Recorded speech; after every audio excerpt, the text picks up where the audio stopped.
নমস্কার বন্ধুরা, সুনিতার হেসেলে সবাইকে স্বাগত। আজ আপনাদের সঙ্গে আমি শেয়ার করব ইঁচড়ের কালিয়া। তার জন্য দেখুন আমি এঁচড়টাকে কিন্তু একটু বড় সাইজের টুকরো করে কেটে নিয়েছি। সঙ্গে আমি একটা বড় সাইজের আলুকেও একটু বড় টুকরো করে কেটে নিয়েছি। এবার এই এঁচড়টাকে আমি একটু সিদ্ধ করে নেব। তার জন্য দেখুন প্রেসার কুকারে দিয়ে দিয়েছি পরিমাণ মতো জল। এবার আমি এঁচড়ের টুকরোগুলোকে দিয়ে সামান্য একটু লবণ আর হলুদ দিয়ে আমি একটা মাত্র সিটি দিয়ে নেব। খুব বেশি কিন্তু সিটি দেওয়ার দরকার নেই, একটা সিটি দিলেই হবে। এবার ঢাকনাটা বন্ধ করে আমি গ্যাসে বসিয়ে দেব।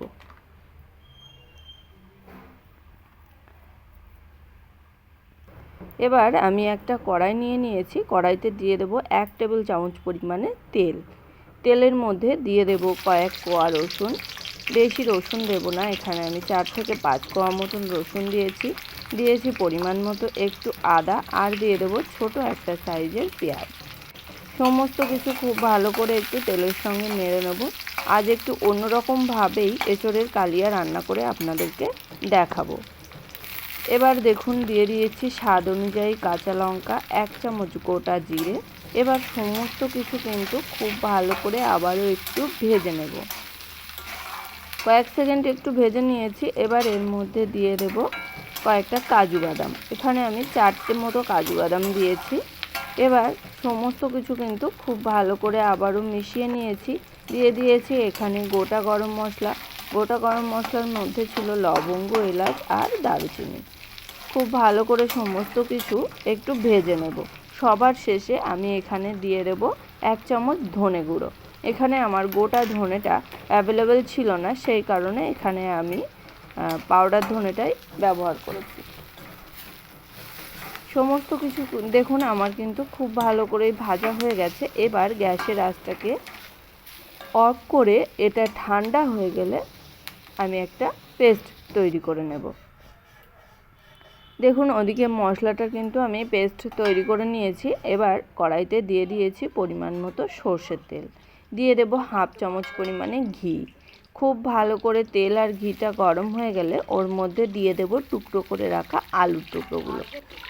আলুগুলোকে দিয়ে এই তেলের মধ্যে কিন্তু কোনো রকম লবণ হলুদ না দিয়েই আলুটাকে একটু লালচে কালার করে ভেজে নেব। আর আলুটা খুব ভালো করে মিশিয়ে নিয়েছি। এবার আলুটাকে ঢাকা দিয়ে আমি লালচে কালার করে ভেজে নেব। দেখুন ঢাকা দিয়ে কিন্তু আলুটাকে আমি লালচে কালার করে ভেজে নিয়েছি। এবার আলুটাকে কিন্তু তুলে নেব।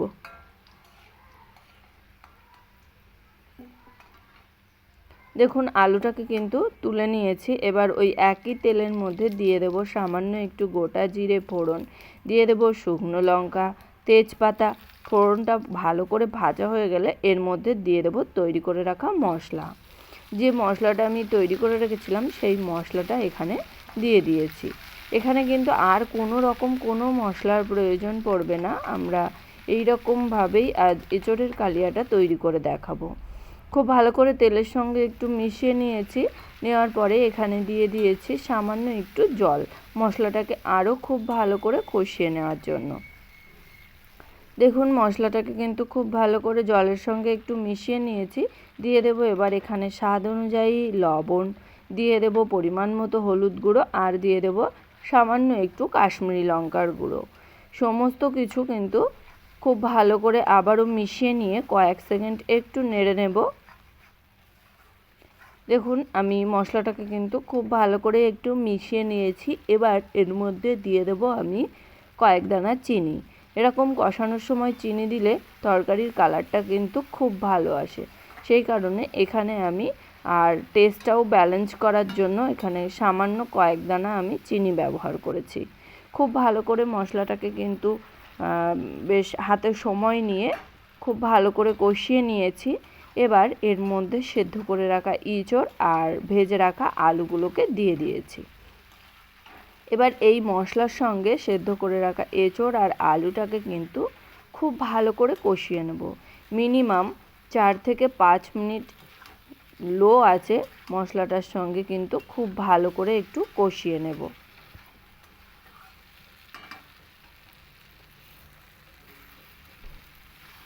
দেখুন মশলাটার সঙ্গে এঁচোড়টাকে কিন্তু খুব ভালো করে কষিয়ে নিয়েছি।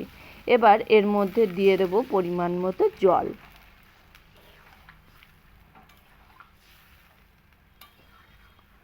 খুব বেশি জল ব্যবহার করব না, কেননা এঁচোড় কিন্তু আমাদের মোটামুটি সেদ্ধ হয়েই গেছে আর আলুটাও কিন্তু মোটামুটি সেদ্ধ আছে।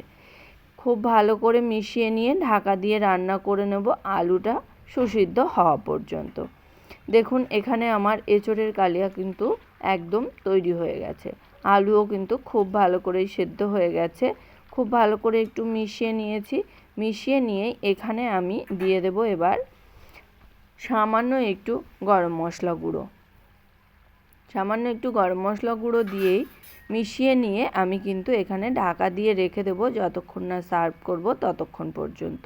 এই রকম এঁচোড়ের কালিয়া কিন্তু গরম গরম ভাতের সঙ্গে খেতে অসাধারণ লাগে। তাহলে বন্ধুরা আমার এই এঁচোড়ের কালিয়ার রেসিপিটি আপনাদের কেমন লাগলো অবশ্যই কিন্তু কমেন্ট করে জানাবেন। যদি ভালো লেগে থাকে তাহলে একটা লাইক করবেন আর সাবস্ক্রাইব করে পাশে থাকার অনুরোধ রইল। আজকের মতো এই পর্যন্তই। আবার দেখা হবে নতুন কোনো রেসিপি নিয়ে। ভালো থাকবেন, সুস্থ থাকবেন। ধন্যবাদ।